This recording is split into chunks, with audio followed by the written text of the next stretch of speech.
Mountains roll down to the sea. How I wish you were here with me. Get your coffee for the show, 'cause it's Breakfast with Bob. Thank you, Pancho Man. Welcome back, everybody. Breakfast with Bob, St. George edition. My name is Bob Babbitt. We're brought to you by Master Spa, Zion's Bank, Quintana Room, Forum, Smart Swim Goggles, Clash Endurance, Premium Plus Sports, and, of course, our Challenged Athletes Foundation. Our next guest, the defending Ironman World Champion, Annie Haug. How you doing, Annie? Thanks, I'm good, Bob. So it is so good to have an Ironman World Championship again. It's been too long. Yeah, it almost feels like Olympic Games for me, to be honest. Does it? Yeah, it was so long ago. So. Yes, because it's like 3-4 years in between. You do one, yes. So how did you handle this with 2019, you're defending champion, and then the world shuts down? How did you deal with the whole COVID situation? I know you had COVID at one point. Yeah, I had it when I was used to race Miami. Yes. So I had it 2 days before the race, so it was a bit a bummer, you know. And yeah, but I handled it quite well. I mean, I was really focused and I had a good training block over the 2 years. Obviously not much racing like everyone, but I mean, it's good. You have to see the good points as well. The body has the time to recover a bit. You don't have to peak so much for big races. So I think everybody's body was quite happy about that, to have a little bit of time just for concentrate on training and work on your weaknesses. So I hope I did that. And now I'm ready to race again. It was a long time. And you've done you've done different training camps. You've trained up in Lanzarote, and you were doing Sierra Nevada this year as well. Compare the two. Sometimes altitude can be an issue. You're going to altitude to train, but at the same time, if it's too high, sometimes your body doesn't react well. Yeah, I mean, I did altitude quite a lot when I was a short course athlete in ITU when I trained with Darren Smith. Yes. So we stayed always in Davos, and with the national team we stayed in St. Moritz as well, but it was around 700, 800 meters. And yeah, I wanted to try something really new this year, and I decided to go to the Sierra Nevada because obviously my coach Dan Lorong is there with the bike team, and I had the chance to join the swim national team, the German swim national team. Oh, that's and good. I thought, okay, that is a challenge for me. And yeah, I did there 3 weeks, but it was really high. I've never been that high before, and yeah, training was super tough, and you couldn't really do really fast stuff because I'm very sensitive to that. Right. But it was a trial, and I'm willing to take some risks, to be honest, to improve and get better. And let's see if I have a benefit out of that or not. So the first World Championships, I use it as a trial and see if I will integrate it preparing for Hawaii as well, or how we deal with the altitude stuff. And so you have not been here to St. George before? No, never. So you haven't even been to the lake yet?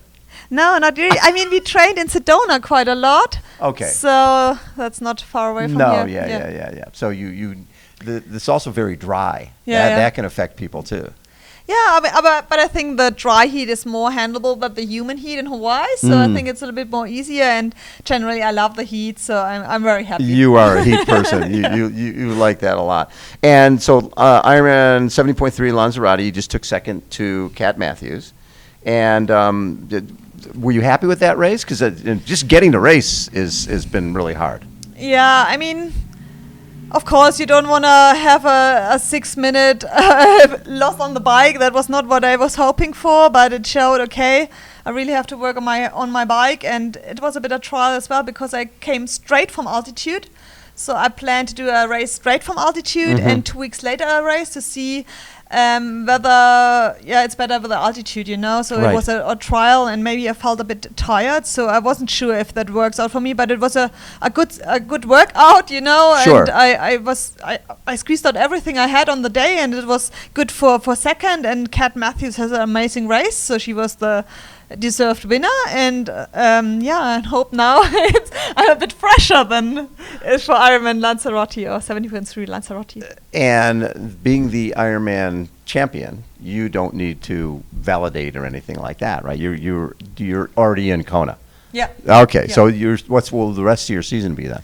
I signed up for Challenge Roth again, So I raced there last year, and it was just an amazing race. So also it was just Challenge Roth Delight, because it was without any spectators and with not Solara Berg, and this time everything is integrated in the original course again, and I'm really looking forward to do my home race again and show a really great performance over the full distance, because it was a bit shortened this time, last time in the bike course, and that's what I'm really looking forward to. That's one of my favorite races on the planet. It is. It's very, very special. Now, how many times have you done that race? It's just once. Just that one time. So you did it without Solar Hill, without the spectators, without the beer mile. Yeah. Oh my God! So I don't know. And you still liked it. Yeah, I still liked it. So I'm really looking forward to that race, and it feels like a home race for me, because my parents live just 1 hour away. Oh my God! I didn't know that.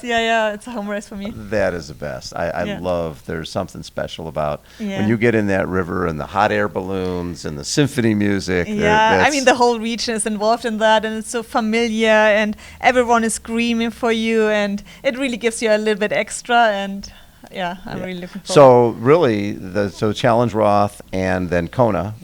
Any other, maybe Collins Cup or some of that for stuff? Sure, Submarine, Collins Cup, and I don't know if I can squeeze, because it's a quite tough schedule anyway with the 3 long course races, and we will see if I can squeeze a little bit like preparation races in it, but that's the main 3 races this year, and I think it's challenging enough. that is plenty. Have you, through the COVID time when you were training, were you able to stay healthy besides obviously COVID, but in terms of physically? Yeah, I mean, I had my up and downs, because after I was healed from COVID, I got this corona diabetes, and then I suffered from that a bit. And talk a little bit about that, corona diabetes. I think we chatted about that before, but we did. I had not heard much about 3 months that. after I was recovered, I suddenly woke up and felt really flat. My muscles were just filled with concrete. I was felt super heavy, and I didn't know what was going on. I couldn't really push the gas pedal anymore, and then I got diagnosed corona diabetes. And then I had to go to diet, so I should cut out every fast carbohydrates, so no carbohydrates at all, to be honest. It was a tough time for about 2 months. And then my, don't know how you call it in English, Bauchspeicheldrüse, the insulin is produced, that recovered again, and so now I'm fine again. And after you win the Ironman World Championship, how did that change your life?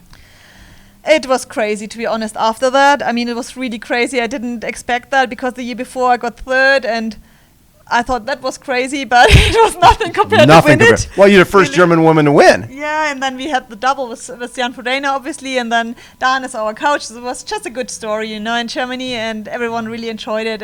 But all of a sudden, COVID came, and everything was shut down, so on the one side, I was really happy about that, because then I could focus on my training again. Because I mean, if you do so much stuff, you can't hardly squeeze any training session in it. And I was a little bit sad that I can't do my training properly, because that's what it's all about. I mean, I love my sport, and I want to be fit, and I want to train, and I want to get better, and that's my main focus. Also, it was a big honor to do all the stuff after the Hawaii victory, obviously. But I mean, it's good to be back in training and have the chance to stand here fit again. That's what you enjoy. Yeah. You enjoy the process, sort of getting from this point to that point and going and racing. You can't influence the outcome of a race, You can just make sure that you give the best you have, and you improve every day, and be the best version of yourself. That's all about, and that's what you're aiming for, because everything else is not in your hands. Were you a different athlete you took 3rd the year before in 18, and you win in 19. Were you a different athlete from 18 to 19?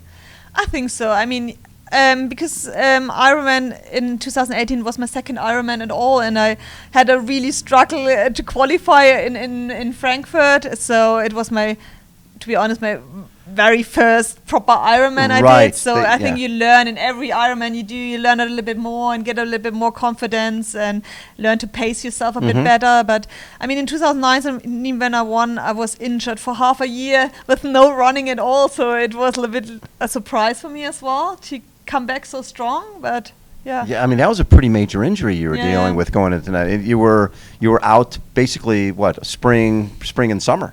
Yeah, I was injured from January to, I think, July. So was it ankle? What was it? No, I had a strain in my plantar fascia, and then I had a stress fracture in my tibia after that. So yeah, it was a bit. And so when did you know that you'd actually be able to race? We didn't know. I had to cancel every single race, and then I took the last chance to qualify in Ironman Copenhagen. It was the last possibly chance, and I was just running to run 50 minutes. I just did one run, 50 minutes, and we didn't know if I can run the whole marathon, or if I have to walk. But I hadn't only to validate because I was pre-qualified for my third place. So, but then it went really well, because I think in Ironman you have to be super fit. Right. And if you have a little bit of a running background or can run a little bit economic, then you just need to be super fit, and then you can get through it. I mean, not super fast, but you can get through it, and it was give me a little confidence. When you went into the 2019 race, were you thinking winning? No, not at all. I was just happy to make it on the finish line, on the start line. I hope to make it on the finish line. You were one of those people who was smiling, going, "My victory is getting here." Yeah, exactly. And I think that was a good thing, because I didn't put so much pressure on my shoulders. I just was lucky to make it to the start line and to give it the best shot possible. And I think that's maybe a good mindset as well, not to have the pressure, just go with the flow and see. Have you found that when you go to races, do people they treat you differently because you're Ironman World Champion? Because before, you, even though you've been third, you're a little bit under the radar, right? Yeah. But once you're Ironman World Champion, you're sort of in the bullseye. You're in the spotlight. Yeah, I mean, I try to stay in my little own triathlon bubble and not get too much out of that. So, yeah, I mean, I put a lot of pressure on myself already, so I don't need any more pressure from the outside. So I try to be I try to hide myself as good as possible, and then you're always still Annie. Hope so, yes. I love it. Annie, thank you so much for taking time. And the finish line is right here, so hopefully you'll get your second Ironman World Championship title on Saturday. I give my best. I love it. Annie Haug has been our guest, everybody. Poncho Man, take us out. Mountains roll down to the sea. How I wish you were here with me. Get your coffee for the show. 'Cause it's breakfast with Bob and Annie. Thank you, Poncho Man. Thanks, everybody, for tuning in.